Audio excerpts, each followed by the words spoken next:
Opisyal nang magbubukas ang ikalawang semester ng UAAP Season 88 ngayong weekend, kung saan muling magtatapatan ang mga universidad sa mas pinaigting na collegiate volleyball tournament.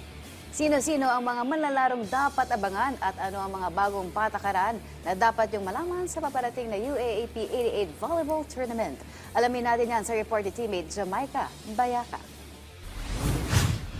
Sa pagbubukas ng UAAP Season 88 Volleyball Tournament ngayong Sabado, February 14 sa Mall of Asia Arena, isang bagong rule ang ipapatupad para itaguyod ang honesty at sportsmanship sa loob ng court. Ipapakilala ang green card na ibibigay sa mga manlalarong kusang umaamin ng block touch o net touch kahit hindi na i-challenge ang tawag. Layunin ng hakbang na mas mapabilis ang flow ng laro at mabawasan ang hindi kinakailangang video challenges sa men's at women's divisions. Paparangalan ng koponang may pinakamaraming green card ng Sportsmanship Award bukod sa mga individual na parangal sa pagtatapos ng season. Ipinahayag ni UAAP Volleyball Commissioner Michael Verano na layo ng bagong sistema na mas palakasin ang integridad ng torneo habang pinapanatili ang kompetitibong antas ng laro. This season 88 is the implementation of the green card.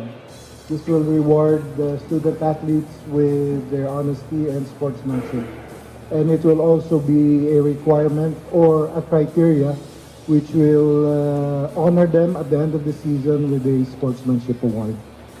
So that's the main innovation that I plan to implement this season. Magsisimula ang women's division sa pagtutuos ng University of the Philippines at University of the East. Susundan ng laban ng De La Salle University at Far Eastern University. Maglalaro rin ang men's division sa parehong mga pairings. Habang sisimula naman ng defending champion ng National University ang kanilang title defense sa linggo kontra University of Santo Tomas. We are filled with excitement to witness once again our student athletes compete at the highest level of collegiate volleyball. This season's theme, Strength in Motion, Hope in Action, reflects the purpose that our student athletes bring into the court.